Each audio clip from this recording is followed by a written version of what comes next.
आप देख रहे हैं फ्री जनरल मीडिया नेटवर्क। मैं हूं अंसरुल बारी। अफगानिस्तान में गृह युद्ध की आशंकाएं बढ़ गई हैं। दरअसल तालिबान तेजी के साथ काबुल की ओर बढ़ रहा है।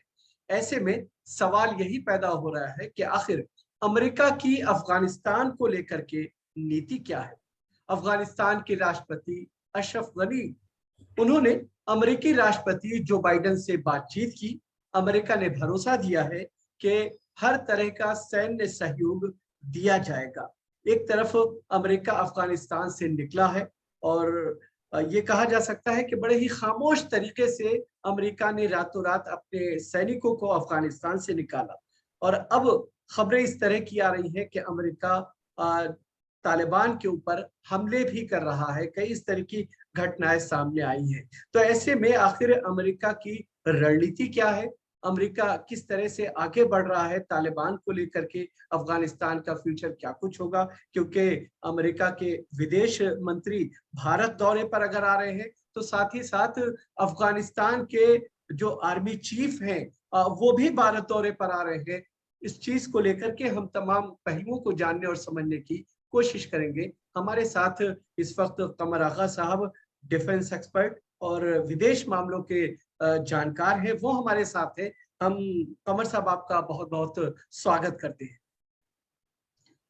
कमर साहब, सबसे पहले हम आपसे यही जानना चाहेंगे कि जिस तरह के हालात बन रहे हैं और रातों रात अमेरिकी सेनाएं जिस तरह से बगैर बताए हुए अफगानिस्तान सरकार को, अफगानिस्तानी सैनिकों को अफगानिस्तान को छोड़ देती हैं, किस तरह के हालात आप देख रहे हैं? हालात तो खराब हैं और ये है कि ये चुपके से चोरी के साथ ये मुल्क छोड़ के चले गए, जिसका किसी को खबर ही नहीं थी। और उसके बाद से लगातार हमने देखा कि तालिबान का जोर बढ़ता चला जा रहा है पूरे अफगानिस्तान में। यहाँ तक कहा जाता है कि तकरीबन 70%, कोई कहता है 80-85% तक जमीन उन्होंने कब्जा कर ली है। मगर ये ज्यादातर जमीनें जो हैं जो कब्जा की है ये गांव देहात की हैं और कुछ शहर भी हैं इसमें शामिल। दूसरी बात ये है कि हमने ये भी देखा है कि जब से पीस एग्रीमेंट साइन हुआ, अमेरिका ने अपने को एक सेपरेट पीस एग्रीमेंट किया तालिबान के साथ से, तब से तालिबान लगातार, उनको इस एग्रीमेंट का सबसे ज्यादा फायदा हुआ। वहाँ की गवर्नमेंट लगातार कमजोर होती हुई नजर आई।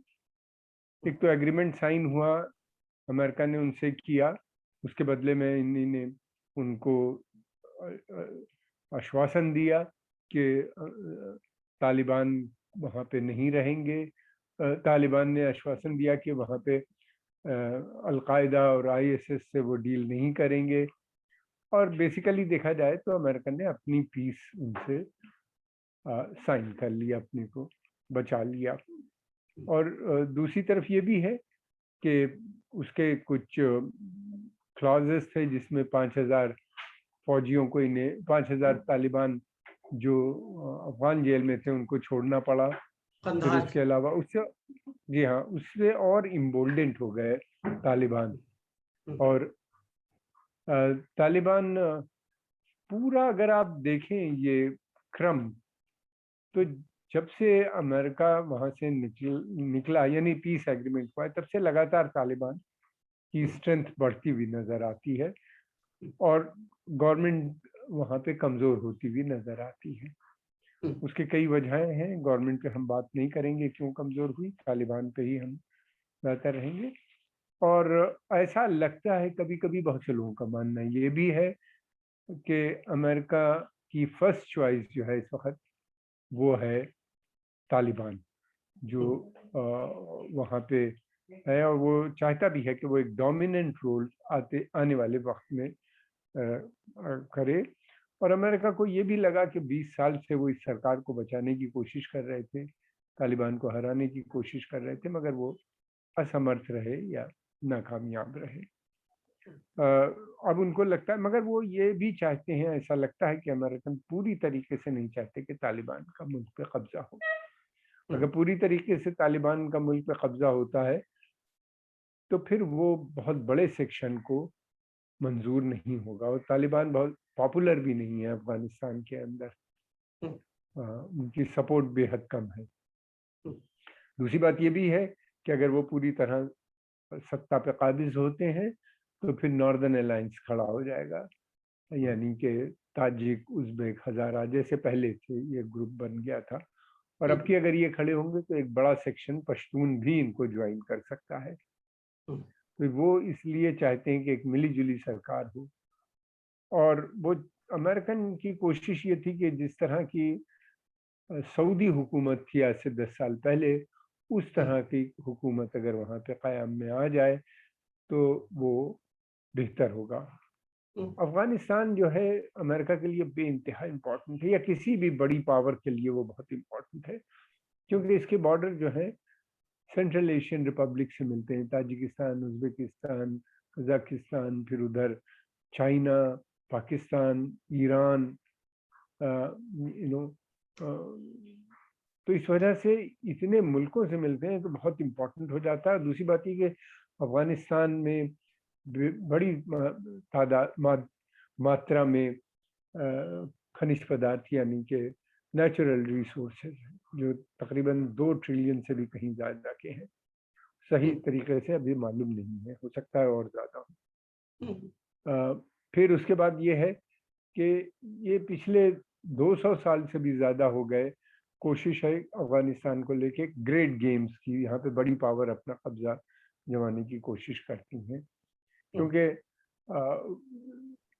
पहले सोवियत यूनियन से, रशिया से इसके बॉर्डर मिलते थे, अब सोवियत यूनियन ख़त्म हो गया तो अब इसके चाइना नहीं, चाइना और ये जो इंडिपेंडेंट रिपब्लिक्स बनी है सेंट्रल एशियन रिपब्लिक्स, उनसे मिलते हैं, जहाँ पे रशिया का बहुत ज़्यादा इन्फ्लुएंस है। अमेरिकन और जो कि ये रिपब्लिक्स जो हैं ये बहुत रिच हैं तेल, गैस और दूसरे मिनरल्स में वहाँ पाए जाते हैं। अमेरिका की कोशिश ये है कि इन रिपब्लिक्स में किसी सूरत से अपना वो वर्चस्व बनाए, अपनी वो इन्फ्लुएंस को बढ़ाए। उसके लिए एक ही तरीका है उनके पास, वो यही एक रास्ता है अफगानिस्तान के माध्यम से वो वहाँ पे जा सकते हैं, और कोई दूसरा नहीं। अब प्लान उनका बहुत बड़ा है और ऐसा लगता है कि उन्हीं ने दोबारा से अफगानिस्तान को पाकिस्तान के सिक्योरिटी पे छोड़ दिया है। जैसे कि पाकिस्तान की बगैर मदद के ये काम नहीं हो सकता। और यही नहीं बल्कि वो एक क्वाड का भी उन्हीं ने गठन किया, यानी 4 देशों ने की एक संगठन भी बनाई है जिसमें पाकिस्तान, अफगानिस्तान, अमेरिका और कजाकिस्तान शायद ये मिलके वहाँ पे काम करेंगे। और जो कि और उसी से फिर धीरे धीरे ये आगे की तरफ बढ़ने की कोशिश करेंगे, यानी दूसरी रिपब्लिक्स में। और ये अगर इस तरह उनकी कोशिश है कि अमन शांति भी शायद आ जाए, फिर इंक्लूसिव गवर्नमेंट बन जाए जिसमें इस गवर्नमेंट का भी थोड़ा बहुत शेयर रहे, इस गवर्नमेंट का ना हो, मतलब इन लोगों का, वहाँ के लोगों का शेयर रहे। ये गवर्नमेंट बचेगी या नहीं बचेगी अभी कहना जल्दी है, इसीलिए इतनी ज़्यादा अमेरिका के ऊपर ये मुनहसर है, डिपेंडेंट है। जो अमेरिकन चाहेंगे वही करना उनको पड़ता है। अभी तक तो यही हुआ है, अब आगे देखिए क्या होता है। नहीं, कहीं ऐसा तो नहीं लग रहा है कि अमेरिका तालिबान और अशरफ गनी के बीच में एक डुअल गेम खेल रहा है? एक तरफ तालिबान को भी समर्थन दे रहा है, सीधे तौर पे कह रहा है कि यहाँ पर जो है तेजी से ये बढ़ रहे हैं और समझौता करता है, दूसरी तरफ अशरफ गनी सरकार को भी सपोर्ट दे रहा है, उन्हें असलहा देने की बात कर रहा है। देखिए, वो एक चाहते हैं कि मिली जुली सरकार बने जिसमें तालिबान का बड़ा रोल होगा, और तालिबान के बगैर कोई सरकार उनका मानना है वहां नहीं चल सकती। अशरफ गनी रहेंगे या नहीं रहेंगे अभी जल्दी है कहना, लेकिन ये है कि वो ये चाहते हैं कि जिसमें जो तालिबान की नई डिमांड आई है और जिसमें उन्हीं ने कहा है कि अशरफ गनी शुड रिजाइन, तभी वो बातचीत कुछ कर पाएंगे। अब देखना ये है कि इसके ऊपर क्या रिएक्शन होता है। फिलहाल अमेरिका ने ये कहा है कि वो इस गवर्नमेंट को सपोर्ट करेगा, इनको सब कुछ देने पे तैयार है। और अमेरिका मुझे नहीं लगता कि वो ये चाहेगा कि पूरी इंक्लूसिव तालिबान की वहाँ पे गवर्नमेंट बन जाए, इसलिए कि उसके बनने के मतलब ये है कि सिविल वॉर, और सिविल वॉर के मतलब ये है कि नॉर्दर्न अलायंस, उसमें पश्तून भी जुड़ जाएगा, क्योंकि बड़ी तादाद में लोगों को पसंद नहीं है अफगान को, तालिबान की जो पॉलिसीज़ हैं वो बिल्कुल पसंद नहीं है, वहाँ इनकी लोकल सपोर्ट नहीं है होने की वजह से। अब देखना ये है कि क्या ऐसा मुमकिन है, मुझे नहीं लगता कि ऐसा मुमकिन हो पाएगा। उसकी कई वजहें हैं। पहली बात तो ये है कि सबसे बड़ी बात ये है कि ज़मीन को पे कब्जा बनाना आसान काम होता है, लेकिन उसको उसके ऊपर कब्जा बनाए सस्टेन रखना, कर पाना, बिल्कुल। सस्टेन करना लंबे वक्फे तक मुश्किल हो जाता है। इसलिए कि अब दोबारा से अफगान आर्मी रीग्रुप हो रही है, हालांकि अफगान आर्मी बेइंतहा कमज़ोर आर्मी है, इन द सेंस के नंबर तो ज़रूर ज़्यादा है, मगर इनकी ये पूरी तरीके से अमेरिकन पे डिपेंडेंट थी लॉजिस्टिक सपोर्ट के लिए, इंटेलिजेंस इनपुट के लिए, फिर उसके अलावा एयर कवर भी वही प्रोवाइड करते थे, बगैर उसके आर्मी नहीं लड़ सकती। और दूसरी बात ये कि बहुत ट्रेंड नहीं है इस तरह के उसमें, जैसी दूसरी आर्मीज हैं। ये एक बिल्कुल पुलिस फोर्स की तरह उन्होंने इसको बनाई थी ताकि वो अमेरिका पे डिपेंडेंट रहे हमेशा। अब ये है कि लेकिन ऐसी रिपोर्ट्स आ रही हैं कि दोबारा रीग्रुप हो रहे हैं और ये कोशिश कर रहे हैं लड़ने की, और कुछ एरियाज को खाली कराने की भी कोशिश हो रही है, खासतौर से पाकिस्तान के बॉर्डर के पास। अभी कुछ देर पहले रिपोर्ट थी कि वहाँ लड़ाई भी चल रही है, ये लोग लड़ रहे हैं। अब ये देखना है कि कितने हद तक, मगर ये है कि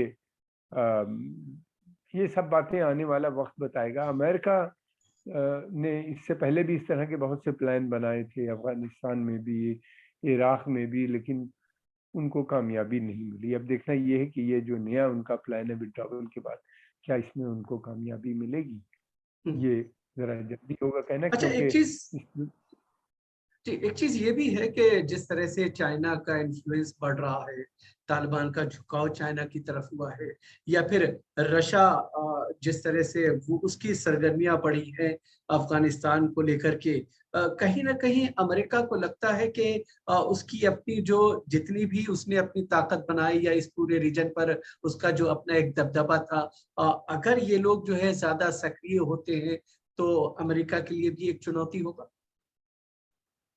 जी बिल्कुल सही कहा। उनका तो प्लान ही ये है कि इस इन्फ्लुएंस को, रशियन इन्फ्लुएंस को या चाइनीज इन्फ्लुएंस को काउंटर करके अमेरिकन इन्फ्लुएंस उस पूरे खित्ते में बढ़ाने के लिए, बढ़ाने का इसी पे वो काम ही हो रहा था अब तक।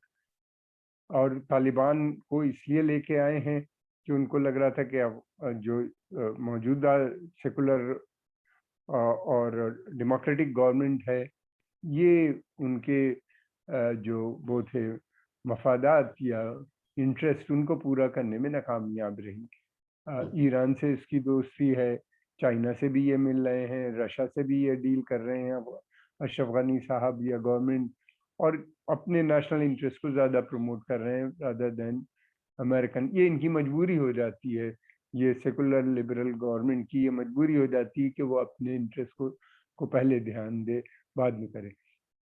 इसीलिए अमेरिका हमेशा इस्लामिक वर्ल्ड में वो सेकुलर डेमोक्रेटिक फोर्सेस के साथ डील नहीं करता, बल्कि उसकी प्रेफरेंस होती है इस्लामिक हुकूमत, जैसे कि सऊदी अरेबिया में हमने देखा, या दूसरी जगहों पे देखा है, या वहाँ पे जो बादशाह हैं हुक्मरान, उनके साथ उसकी डीलिंग ज़्यादा रहती है। सेकुलर डिक्टेटर्स भी जो अरब वर्ल्ड में हुए, जैसे हाफिज अल असद हुए, या उससे पहले उनसी पीरियड में नासिर हुए, या गद्दाफी हुए, या इराक में बाथिस रिजीम थी, इनको कभी अमेरिकन ने प्रेफर नहीं किया, क्योंकि ये हमेशा अमेरिका से लड़ते ही रहते थे। और जहाँ जहाँ इस तरह की सेकुलर डेमोक्रेटिक गवर्नमेंट आई है, उसने अमेरिका के साथ डील नहीं किया, बल्कि इस्लामिक हुकूमतें जो होती हैं उनकी डीलिंग हमेशा अमेरिका के साथ रहती है। उसकी वजह इस्लामिक हुकूमतों का मानना यह है कि सेकुलरिज्म जो है वो एंटी रिलीजन है, और अमेरिका जो है वो मजहब का बरदार है, तो उसके साथ मिलकर काम करना। सोवियत यूनियन के खिलाफ रही, रशिया के खिलाफ रही। और दूसरी तरफ ये भी है कि तालिबान एक ऐसा फोर्स है जो बेसिकली रशियन और ईरान के बेइंतहा खिलाफ रहा है। हालांकि कंप्रोमाइज कुछ किए हैं, कुछ मिले हैं। देखना ये है कि क्या तालिबान जो है वो मुल्ला उमर का जो ग्रुप है, मुल्ला ब्रदर जिसकी बातचीत कर रहे हैं इस वक्त, क्या ये जरूर चाहते होंगे कि एक थोड़ी सी वैसी सरकार न बने जैसे 1996 में बनी थी, बल्कि एक ऐसी सरकार बने जैसे सऊदी टाइप की हो।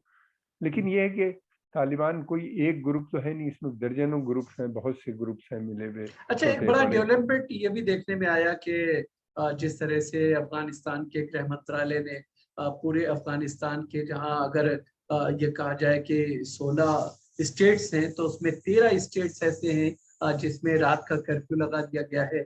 और ऐसा माना जा रहा है कि शायद जिस तेजी के साथ अफगानिस्तान में तालिबान काबुल की ओर बढ़ रहे हैं, उसके कदम को रोकना है। बेशक ये तो है ही, इसमें तो कोई शक नहीं है कि गवर्नमेंट जो वहाँ पे है उसकी पूरी कोशिश यही होगी कि उसको रोके। मगर ये है कि दूसरी तरफ और भी कोशिशें हैं। हम पाकिस्तान है जिसके साथ ये क्वाड 4 देशों का संगठन अमेरिका ने बनाया है। अमेरिका ऑफिशियल्स भी अब विजिट करेंगे, कर रहे हैं, बातचीत भी उनकी चल रही है। ये क्वाड के ऊपर काम काफी दिनों से अमेरिकन कर रहे थे, सीक्रेटली हो रहा था। हम लोग को इस बात का इल्म नहीं था। सडनली हम लोगों ने ये देखा कि क्वाड बन गया है, 4 देशों ने ज्वाइन कर लिया है। दोनों तरफ से कोशिशें हैं। कितनी कामयाबी होगी, इसलिए कि तालिबान को एक ग्रुप न होने की वजह से इसको रोकना, इसको कंट्रोल करना किसी भी एक सेंट्रल लीडरशिप के लिए बड़ा मुश्किल होगा। कुछ बहुत एक्सट्रीमिस्ट हैं और फिर बीच में अलकायदा और आईएसएस भी वहाँ पे मौजूद है। आईएसएस क्या ये गवर्नमेंट को चलने देगा तालिबान की जो बनती है एक तरफ? तो ये सारी चीज़ें हैं। अमेरिकन को काफ़ी उम्मीद है कि वो कामयाब होंगे, इसीलिए वो काम भी कर रहे हैं। अफगानिस्तान का जहाँ तक सवाल है, मुझे नहीं लगता कि अमेरिकन आसानी से छोड़ के चले जाएंगे। और यही इराक में भी हमने देखा, बिल्कुल वैसे ही सिचुएशन है। वहां से भी विड्रॉ किए, फिर बाद में वापस आ गए। और लेकिन फिर कुछ इस तरह की बेस में जी नहीं, और फिर उसके बाद वहां पे उनके अब बेसिस भी चल रहे हैं। अब फिर इराकियों ने उनसे डिमांड की है कि वो इराकियों ने की है डिमांड कि वो कम्बैट पोजीशन से विड्रॉ कर लें, कम्बैट ट्रुप्स को वहां से विड्रॉ कर लें। मेरा कहने का मतलब ये कि ये जल्दी होगा कहना कि ऐसा होगा, लेकिन ये है कि ये क्योंकि इतना स्ट्रेटेजिक जगह है, क्योंकि रशिया को कंटेनमेंट, ईरान को रोकने के लिए यही एक रास्ता है। और दूसरे वो तुर्कमेनिस्तान से जो पाइपलाइन है, गैस पाइपलाइन, वो निकालने का, पाकिस्तान तक लाने का प्रोग्राम है। इसीलिए पाकिस्तान को भी उन्हीं ने इन्वॉल्व किया। अभी तक पाकिस्तान से अलग होके वो अफगानिस्तान को डील कर रहे थे, लेकिन अब उनको एहसास हो गया कि बगैर पाकिस्तान के वो नहीं। अच्छा, ये माना जाता रहा है जिस तरह से भारत सरकार का अफगानिस्तान के अंदर रोल रहा है और जिस बड़े पैमाने पे भारत का इस इन्वेस्टमेंट है, हालांकि जिस तरह की चीजें हैं, ये भी आशंकाएं जताई जा रही है कि जो भारत का इन्वेस्टमेंट है वो कहीं ना कहीं डिस्टर्ब हो रहा है इस पूरे सिनेरियो में। लेकिन जब बात आती है अफगानिस्तान के फ्यूचर को लेकर के, भारत को एक अहम रोल के तौर पे देखा जाता है। क्वाड से बाहर रहने का आखिर किस तरह से ये चीज? ये क्वाड में अमेरिकन की पॉलिसी में अमेरिका ने एक क्वाड और बनाया है जिसमें इंडिया, जापान, अमेरिका वो पार्ट है उनका, जिसके अंदर 4 देश जो हैं जो इंडो पैसिफिक में हैं। वो रोल उन्हीं ने इंडिया को दिया इंडो पैसिफिक में, और पाकिस्तान को उन्हीं ने रोल दिया है अफगानिस्तान और सेंट्रल एशिया में।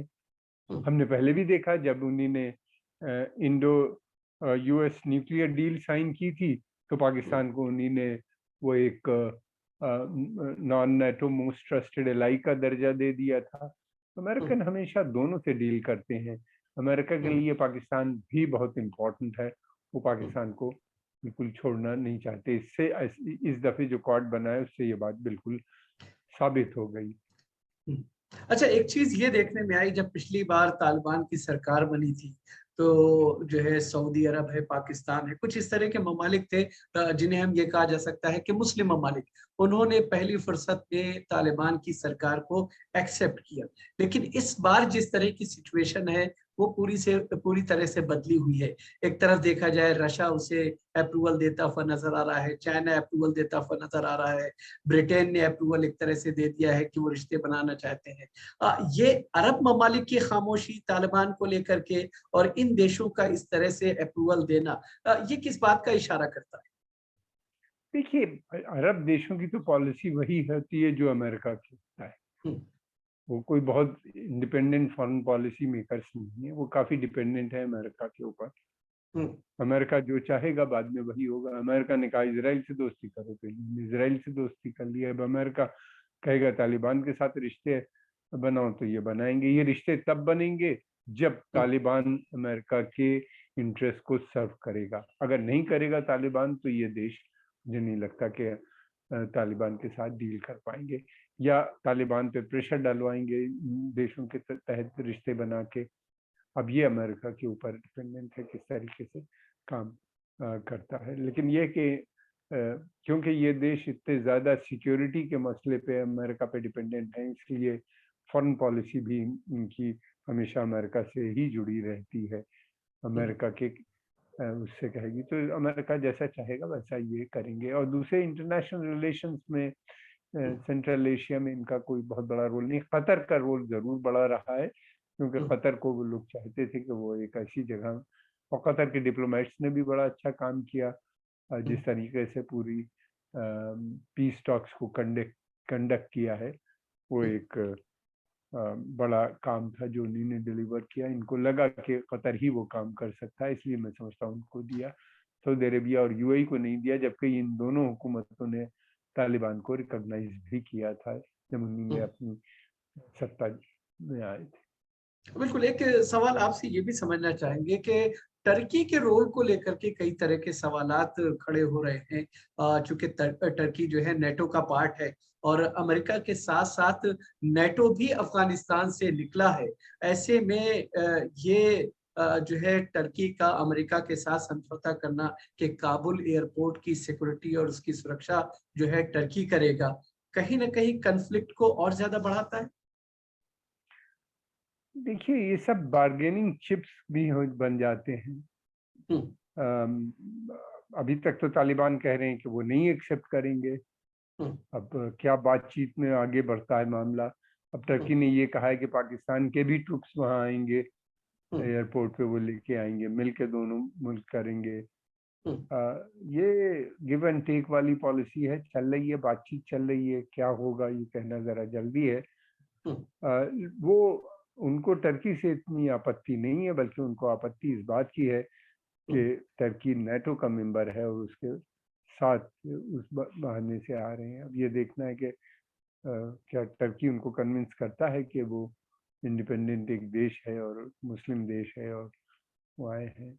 और एयरपोर्ट, देखिए, एयरपोर्ट की हिफाजत तो तालिबान के लिए भी इम्पोर्टेंट है। एयरपोर्ट अगर बंद हो जाएगा तो उनके लिए भी आने वाले वक्त में, और ये सही है कि वो एयरपोर्ट को हिफाजत नहीं कर सकते अकेले।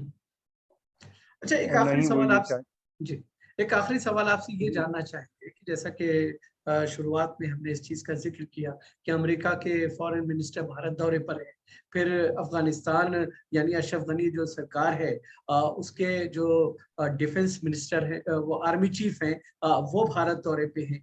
आखिर इस चीज को किस तरह से आप देख रहे देखिए, अमेरिका की पूरी कोशिश है कि किसी भी सूरत से भारत जो है, हैं? ये जो पीस प्रोसेस और जो पूरा तालिबान को का रिहेबिलिटेशन और तालिबान के साथ जो उनकी बातचीत हुई है, उसका भारत समर्थन करे और तालिबान से वो भी डील करे। तो वो बार बार, अगर हिंदुस्तान तालिबान से बात करता है तो एक तरह से उनको मान्यता प्राप्त हो जाएगी, और वो अगर मिल जाती है तो फिर तालिबान बांग्लादेश और दूसरे देशों से भी कोशिश करेंगे कि उनको रिकॉग्नाइज करें। नहीं, लेकिन और भारत तो, इसीलिए वो, जी, भारत तो तालिबान से बातचीत कर रहा है जिस तरह की खबरें। नहीं, वो तो ज्यादातर इनडायरेक्ट बातचीत है।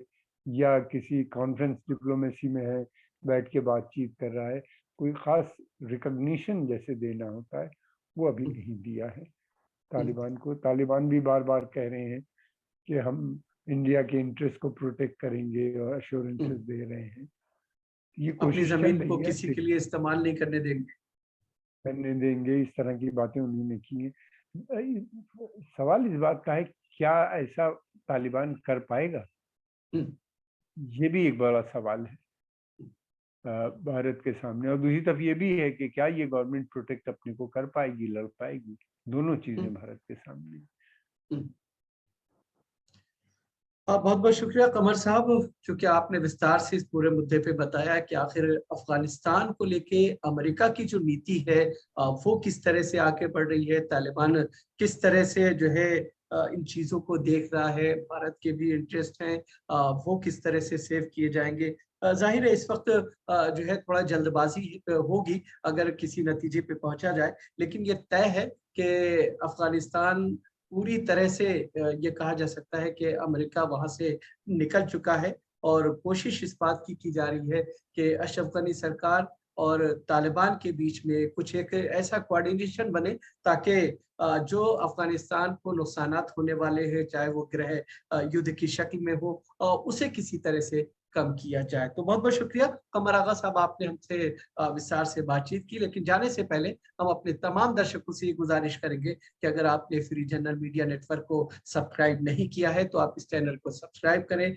इसके वीडियोस को लाइक और शेयर करें। तो आज के प्रोग्राम में फिलहाल इतना ही, इजाजत दीजिए, आदाब।